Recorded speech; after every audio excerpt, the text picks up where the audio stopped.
Et la preuve de cela, c'est que le prophète sallallahu alayhi wa sallam lui-même, comme il est cité dans de nombreux hadiths authentiques chez le Bukhari et Muslim, il disait « Ô serviteurs, demandez pardon à Allah et repentez-vous à lui, car je demande moi-même pardon à Allah et je me repens à lui chaque jour plus de 70 fois ou 100 fois dans une des versions. » Et les savants disent que le nombre ici, il n'est pas voulu parce que le prophète sallallahu alayhi wa sallam faisait l'istighfar même encore plus que cela, mais c'était une figure de style pour montrer le grand nombre de demandes de pardon que le prophète sallallahu alayhi wa sallam faisait quotidiennement. Et donc le prophète sallallahu alayhi wa sallam lui-même, il demande pardon à Allah.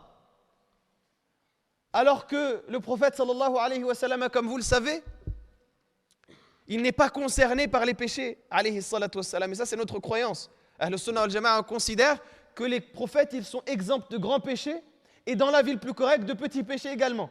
Et que tout ce qui est rapporté mentionnant que les prophètes auraient pu faire un péché, c'est-à-dire, c'est à interpréter selon le fait qu'ils aient fait des fautes. C'est-à-dire qu'ils auraient pu faire mieux, mais ils ont fait une chose bien, mais ce n'était pas le mieux, dans ce sens-là. Ou alors ils ont fait un effort d'interprétation qui les a amenés à se tromper, mais sans vouloir l'intention de la transgression. Ça, c'est notre croyance par rapport au prophète.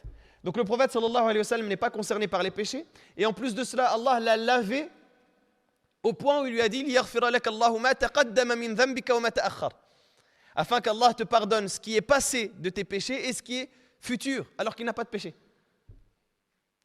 Vous comprenez un peu la profondeur de ce verset? Allah subhanahu wa ta'ala lui dit afin qu'Allah te pardonne ce qui est passé de tes péchés et ce qui est futur, alors qu'il n'a pas de péché. C'est comme si tu laves un vêtement qui est déjà propre. Comment est-ce qu'il sortira de la machine? Encore plus parfumé, encore plus éclatant, alors qu'il était déjà propre. Mais c'est ainsi qu'était le prophète alayhi salatu wassalam. Mais alors pourquoi est-ce que le prophète sallallahu alayhi wa sallam il demande pardon à Allah?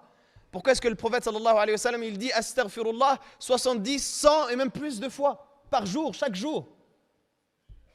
Et dans certaines versions, il y a même mentionné que le prophète sallallahu alayhi wa sallam il disait astaghfirullah 100 fois dans une assise. C'est-à-dire là on est dans une assise. Imaginez dans une même assise comme celle-ci chez les sahaba, le prophète sallallahu alayhi wa sallam répète dans